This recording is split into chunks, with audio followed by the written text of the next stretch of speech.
if we keep this idea that we somehow have to prevent everybody from having a feeling, we're in straitjackets the rest of our lives and nobody gets healed. We just walk around all the wounds. It's ridiculous.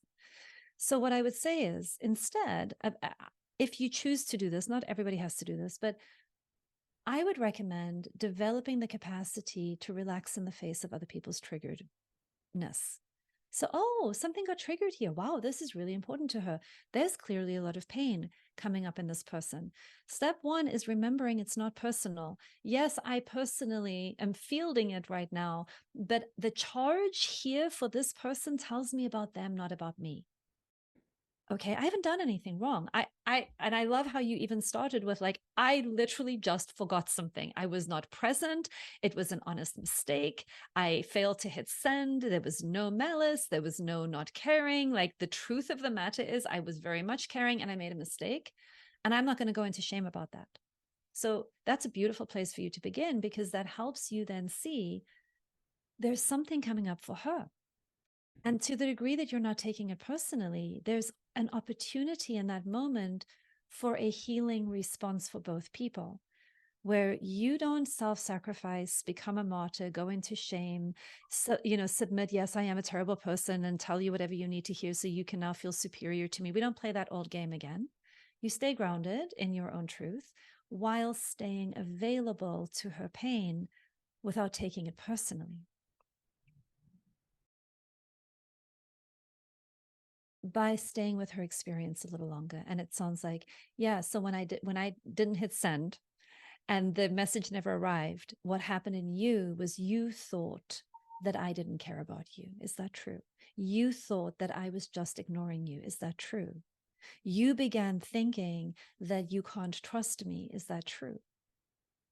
I can understand why you would think that. Mm-hmm. Right? That's a reasonable story for you to come up with in the absence of the truth. Can I please reassure you that's not the truth for me? And sometimes that moment of having somebody update their false interpretation based on their history that feels very true to them and very important to hold on to because they believe that this is going to keep them safe, is to make an enemy out of you. With the truth of who you are, there's often like there's a tension in that moment that we need to learn to sit with that tension between two worldviews for long enough for the psychological fascia to relax and release. So I think if we made it into the purest little form, you're essentially doing a little dance that says, of course, when XYZ happened, you thought blah, blah, blah. It meant to you blah, blah, blah. And you think, et cetera, et cetera. That makes sense.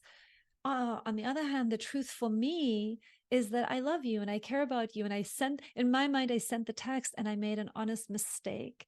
And I feel sad and disappointed that that happened because I care about how you feel.